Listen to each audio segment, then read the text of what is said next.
We're here at Frame It Up with Bigtime, and today I have one of my close personal friends, Stone Manson. A little bit of a blast from the past, but he was one of the main key fixtures in the heyday of Windy City Pro Wrestling. And Stone, thank you for coming on the show today. My pleasure. My pleasure. So first and foremost, let's give the viewing audience a little bit of a history of how you started in the business and what your role in Windy City used to be. Well, I wanted to be a wrestler since the time I was about 15 years old.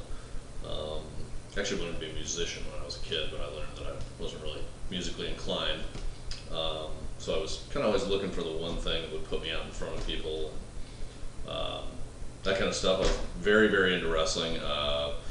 You know, never really had the confidence to explore it. I can remember writing letters to the Windy City Training Center back when I was 21 and talking with Sam when I was in college.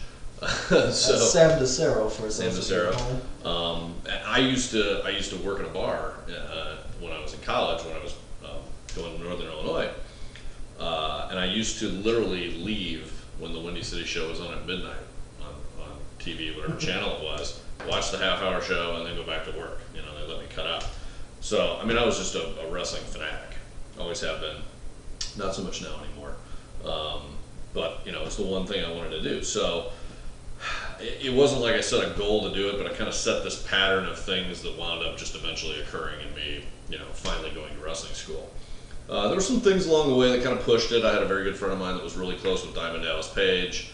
I got to go, before I was even in the wrestling industry, and do kind of a work at Great American Bash in Moline, Illinois. Okay.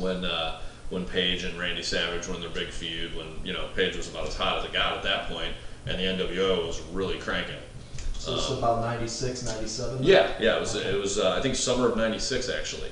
So we're in Moline, I'm seated in the front row, I'm holding a gimmick for which I thought Page was going to be gimmicking Savage with. It actually wound up working the other way, which was kind of funny. And there were a couple times that I actually had to kind of step up and protect, I can't remember her name now. Kimberly? Kimberly. So anyway, long story short, that kind of catapulted me into, I'm definitely going to do this. So it was like, you had the bug before that, but that just pushed you. Got a taste of it, and it was like, boom, I'm doing it. Okay. So I, called up Sam, paid my money, showed up to the first thing. It was a meeting the first day. I got in a car wreck on the way up. I'll never forget that. Nervous as shit. It's funny. I remember walking into the training center, and the first guys I saw were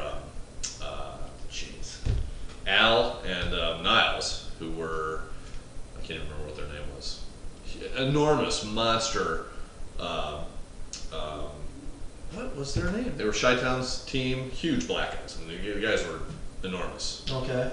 Actually, Al wound up being a member of the Brotherhood for a while.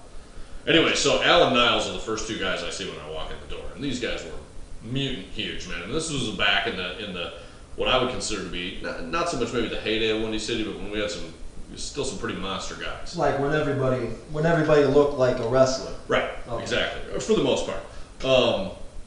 And I mean, I about crap my pants. I walk in, and I can't remember if it was Al or Niles, but one of them was curling 2 1/4. On a straight bar, and I was about to shit my pants. So that was, but I walked into the meeting, and it was more of a rookie meeting, I think, at the time when I first came in. So, I kind of assessed the room, and, I felt like, okay, I'm not out of place here with anybody.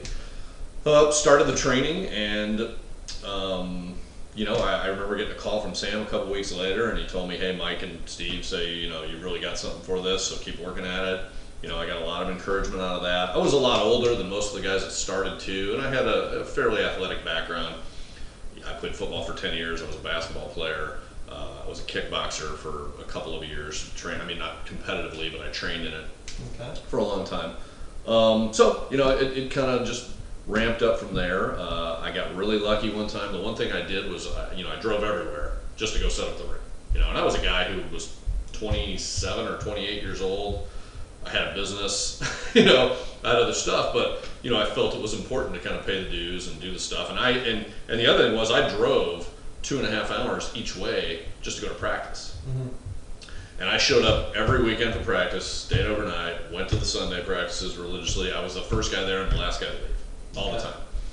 Which I think, got people noticing. Obviously, I didn't show up during the week for practice, but, when I was there, I was working at 100%. I can remember Willie the Bomb Richardson and I used to just run matches after practice. Okay. And I can remember Sam saying to me, "What are you guys doing? You guys aren't working each other coming up." It was like, "No, we're working."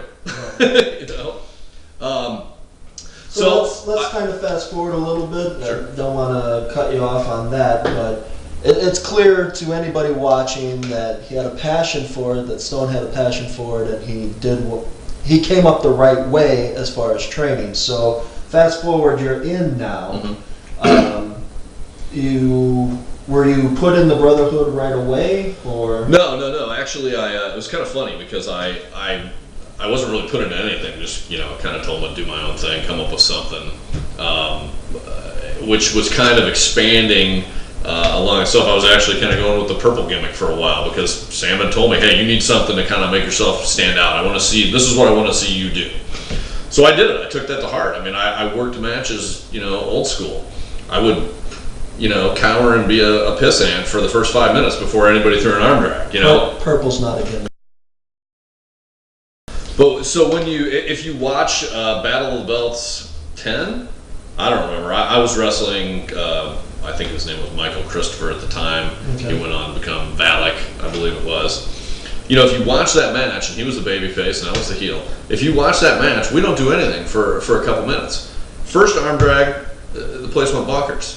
It was good live wrestling, and I think that was the thing that really endeared me to Sam. First off, knowing that I would take direction and do what he wanted, me to do, or anybody who was booking at the time.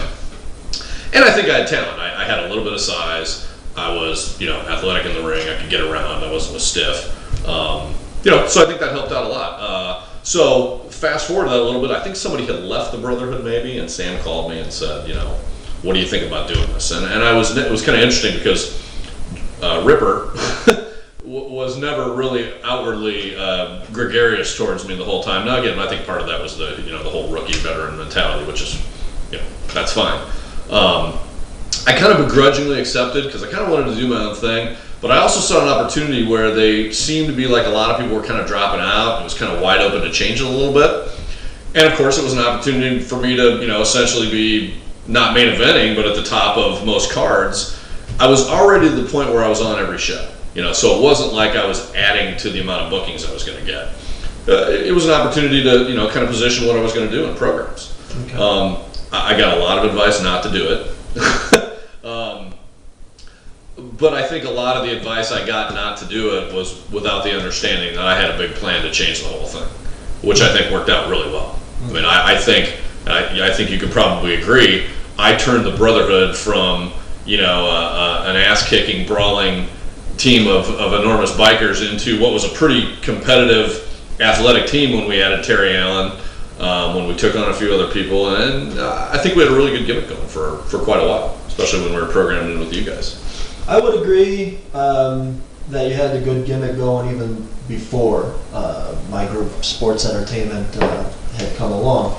But let's go a little bit deeper into that and give some more details. By the time I had made my way to Windy City in January of 2000, you guys were already on fire, and I actually remember that, the first match I had before they let me run with my own ball, they put me with two other guys that, I remember that match as well. That were probably having only their first or second match on television, and I remember coming in and Sam wanted me to do the job because of all this rumors that he had heard about me having this enormous ego, and he wanted to take me out. Sure.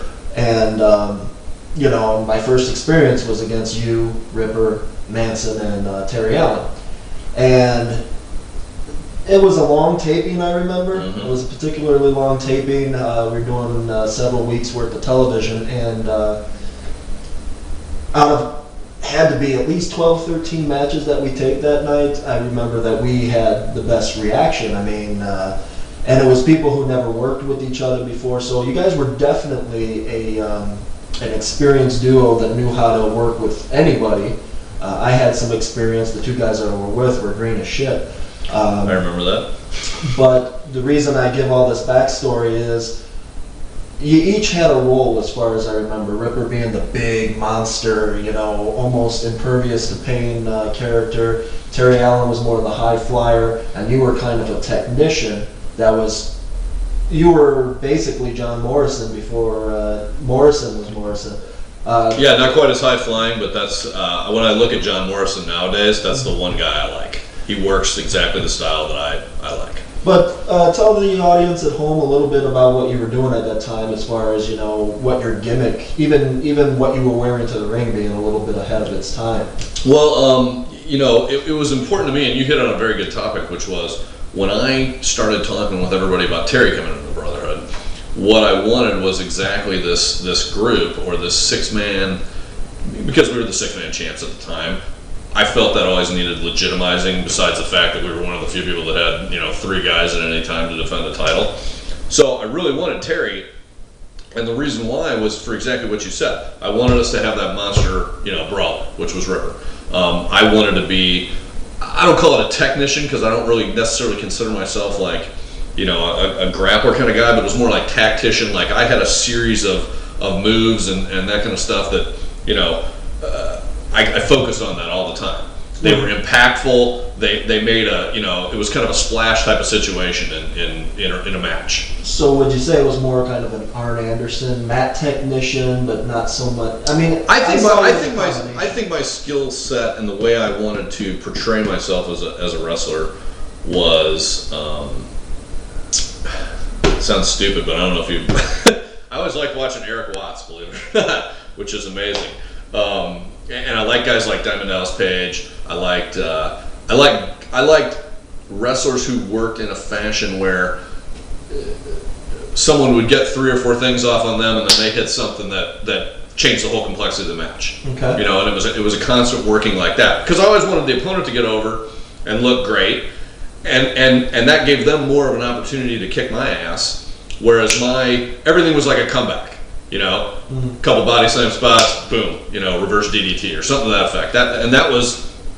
I wanted my matches to be where when you looked at it, you never knew when that thing was going to end. Okay, there was at any point in time I could pull something off that would finish the match. Okay. Not where I wanted to get a bunch of finisher spots in, but just you didn't know what was going to happen.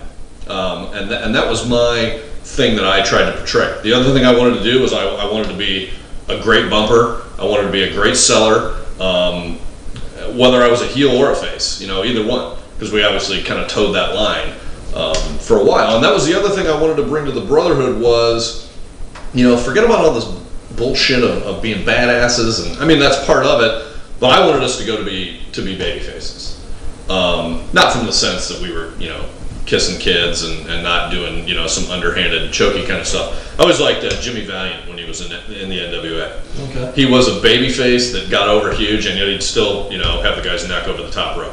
Mm-hmm. He wasn't a heel. He wasn't like a Stone Cold kind of guy, but he would, you know, he'd cut corners if he had to also. Kind of like, he likes Valiant, I like Hogan. You know, Hogan could get away with raking the eyes, and raking the nails down the back and biting in the corner. And it was cool, right? Okay. So that was what I looked for when I was kind of attempting to craft that team, and which kind of morphed into getting more into the creative side and the booking side. Mm-hmm. And I think everybody took notice that I had ideas. You know, I put this Brotherhood thing together when it was hanging by a string, I think. Mm-hmm. You know, the Hawkeye and whoever else were gone. Iron Mike Sampson had left Windy City. Mikey had just injured his neck. He was out, you know, so I kind of had to fill that role, but I also saw it as an opportunity, you know, to kind of metamorphosize the Brotherhood and take it into what the direction I saw wrestling going at that point in time.